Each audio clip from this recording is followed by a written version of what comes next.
ஒரு ஹெல்த்தியான லட்டு ரெசிபி பார்க்கலாமா? இதை செய்யறதுக்கு மொத்தமே இந்த பொருள் தான் தேவைப்படும்.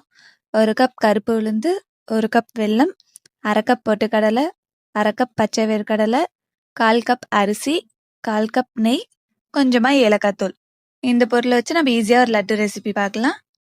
ஃபர்ஸ்ட் ஒரு கடாயில நம்ம எடுத்து வச்சிருக்க உளுந்து சேர்த்து நல்லா மீடியம் ஃப்ளேம்லயே ஒரு 5 to 10 மினிட்ஸ்க்கு நல்லா ரோஸ்ட் பண்ணி எடுத்துக்கலாம். மோஸ்டா கருப்பு உளுந்து எடுத்துக்கோங்க, அதான் உடம்புக்கு நல்லது. இப்போ இது நல்லா வறுபட்டதுக்கு அப்புறமா அடுத்து நம்ம 1/2 கப் வேர்க்கடலை இது கூட சேர்த்துட்டு நல்லா மீடியம் ஃப்ளேம்லயே அதோட தோல் நல்ல கலர் மாதிரி நல்ல மொறுமொறுன்னு வர வரைக்கும் ஒரு 5 மினிட்ஸ்க்கு நல்லா ரோஸ்ட் பண்ணி எடுத்துக்கோங்க. இப்போ இது நல்லா ரோஸ்ட் ஆனதுக்கு அப்புறமா 1/2 கப் பொட்டுக்கடலை சேர்த்து அது ஒரு 2 மினிட்ஸ்க்கு நல்லா ரோஸ்ட் பண்ணா போதும். அது டக்குன்னு ரோஸ்ட் ஆயிடும். லைட்டா கலர் மாதிரி வந்தோடனே அதை எடுத்து வச்சிடலாம்.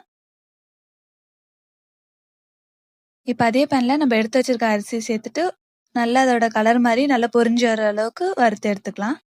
இதுக்கு நார்மலா நம்ம வீட்டில் யூஸ் பண்ற சாப்பாட்டு அரிசியே சேர்த்துக்கோங்க. இந்த மாதிரி நல்லா பொரிஞ்சு வந்ததுக்கு அப்புறமா தனியா எடுத்து வச்சிடலாம். இப்போ ஒரு மிக்ஸி ஜார்ல நம்ம வறுத்து வச்சிருக்கத ஒன்னா உள்ள சேர்த்து தனியா நல்லா நைஸா அரைச்சி எடுத்துக்கலாம். ஃபர்ஸ்ட் உளுந்து அரைச்சி தனியா எடுத்து வச்சுக்கலாம். இப்போ அது கூடவே நம்ம வறுத்து வச்சிருக்க அரிசியும் சேர்த்து நல்லா அரைச்சிக்கலாம். இப்போ அதுக்கப்புறமா பொட்டுக்கடலை, அதுக்கப்புறமா அரைச்சி வச்சிருக்க வேர்க்கடலையும் சேர்த்துட்டு அதுக்கப்புறமா கடைசியாக நம்ம வச்சிருக்க 1 கப் வெல்லத்தையும் இது கூட சேர்த்து லைட்டாக அரைச்சி உள்ள சேர்த்துக்கலாம்.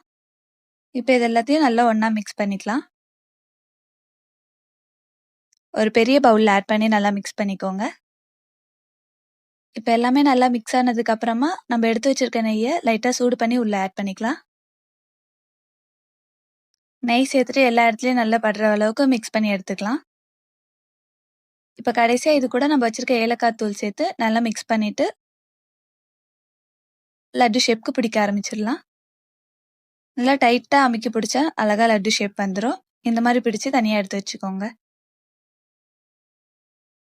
அவ்வளோதான், சிம்பிள் அண்ட் ஹெல்த்தியான லட்டு ஈஸியாக செஞ்சுட்டோம். கண்டிப்பாக ட்ரை பண்ணி பாருங்க.